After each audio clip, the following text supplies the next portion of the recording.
Bismillahirrahmanirrahim. Today, inshallah, we are going to have our demo for the drawing of the mandibular central incisor.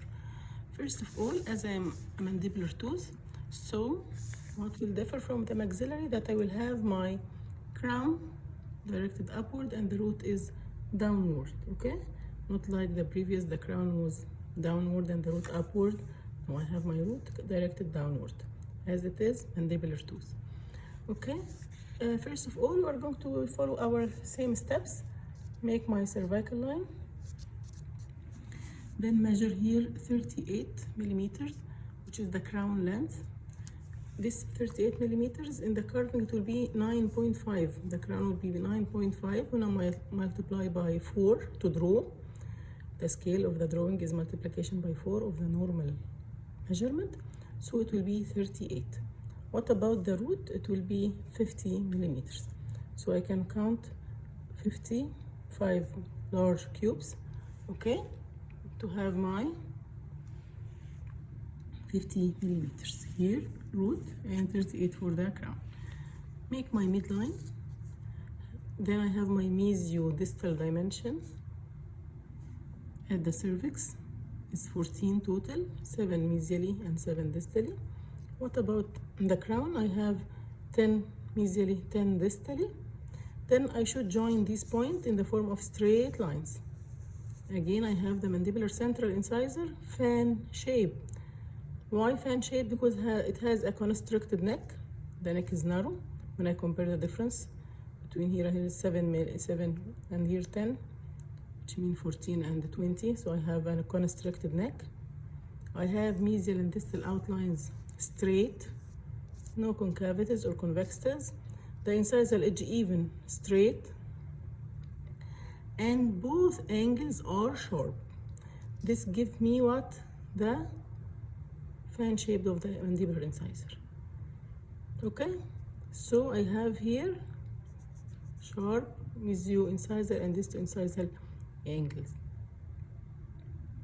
Then after that, I go for the root from the 7 millimeters I measured.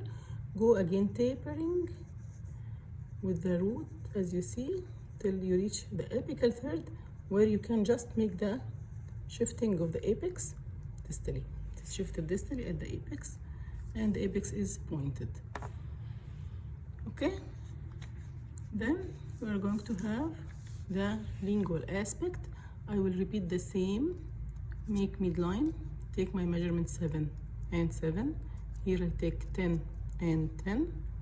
Mark the points, then join the points in the form of straight lines. Incisor edge straight line, okay? And the angles should be sharp. Then do my cervical line. Curve of the cervical line toward the root. Okay, and the maximum curvature will be here. Touch the cervical line I drawn, and then make the curve upward like this. What about my anatomy inside? I have incisor ridge, distal margin ridge, mesial margin ridge, and cingulum. Here what I'm going to do, that I'm going to have thin ridges. And as I told you, all the ridges should have the same thickness, okay? So I will have thin margins, and the cingulum will be in the cervical fourth, because again I am in a mandibular tooth, so it is poorly developed. Poorly developed means the elevations is not highly developed, okay? So I can measure about 1/4 of the crown, which may be about 12 millimeters, okay? And then the 12, and mark what? The cingulum. Again, I should make sure that it is a centralized cingulum. Centralized means what? Means that the midline divide the cingulum into 2 equal halves. If you remember, I told you the mandibular central incisor is symmetrical. Symmetrical means what? Means that the mesial half is identical to the distal half in the lingual and in the labial aspects. Then go here for the mesial side. The same I used to do. This is the line for the maximum convexity, which I told you maybe here at make it at 10, not at 12. 12 means, yani let's here do our height of contour at 10, which is the maximum convexity, the cervical force, okay? Not cervical third. Why? Because the mandibular teeth are poorly developed. So I will have my labio-lingual dimension at the cervix, 11 and 11. Labio-lingual dimension at the crown, 12 and 12. Okay, then join these points with a slight convex line, slightly convex. Why slightly? Because they are poorly developed. So I don't need a high convexity like this, no. It should be slightly convex line. Then complete here by the difference, take care that I'm not joining my incisal edge in the mid line. No, it should be shifted toward the lingual side. So I measure 4 millimeter and put a point, okay?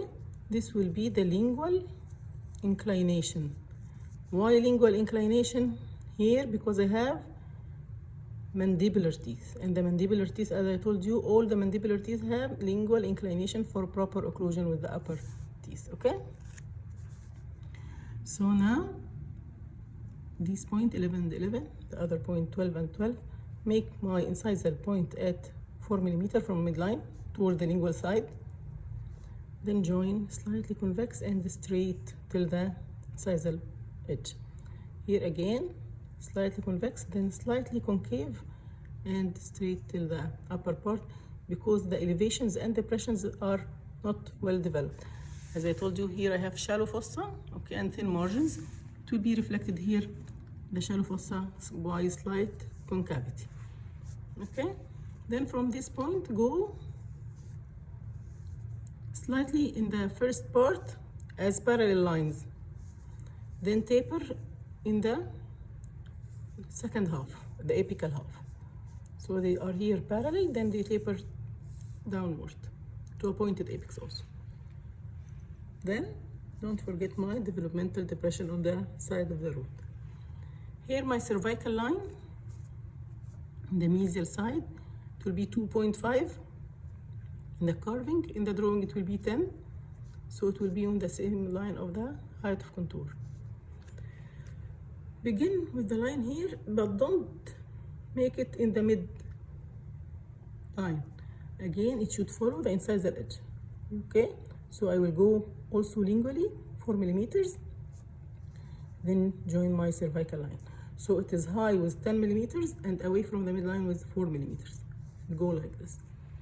Okay, repeat the same for the distal side, as you see. 11, 11, 12, 12, 4 millimeter lingually, according which side is lingual side. Then slightly convex and straight, slightly convex, slightly concave till the incisal edge. My cervical line here in the distal will be more flat or less curved. So I'm going to make it 8 millimeter. Then again, it is away from the midline by 4 millimeter, the crest of the cervical line curvature. So it should be in that way. Again, complete here your root, slightly parallel, then go narrower at the apex and make your developmental depression. What about the incisal aspect? The incisal aspect, as I told you, in the mandibular teeth, I have labiolingual dimension greater than the mesiodistal dimension. Okay? And the general outline is diamond, geometric outline. خلاص؟ طيب, show me here the lingual convergency. How can I do the lingual convergency? Again, after I do my margins, I can go in a narrower lingual side rather than this of the labial. Then I have my lingual, if I see like this, my lingual half, this is my lingual half, this is my incisal edge, my lingual half is smaller than the labial half. Why? Because of the lingual inclination. When I look from here with my eyes, I can see more of the labial side in relation of that of the lingual. And if I have my tooth centralized like this, okay, if my incisor edge is centralized, the labial half will be equal to the lingual half. But in case of lingually inclined teeth, which I mean the mandibular teeth, I can find what? I will find this incisal edge more lingually inclined. When it is more lingually inclined, so I can see more of the labial rather than that of the lingual. And I will show you one of the teeth.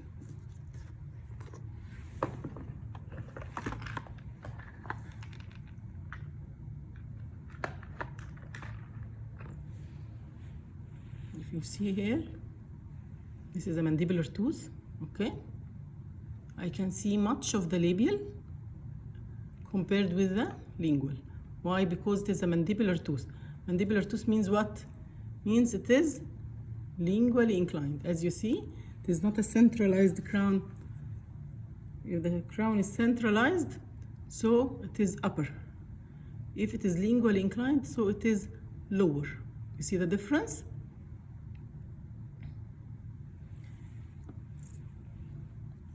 So my incisal edge will show more for the labial than the lingual. Then do your margins and cingulum as usual, but take care to be following the outer surface of the tooth as you see, and they should be thin. Okay, this is for the mandibular central incisor.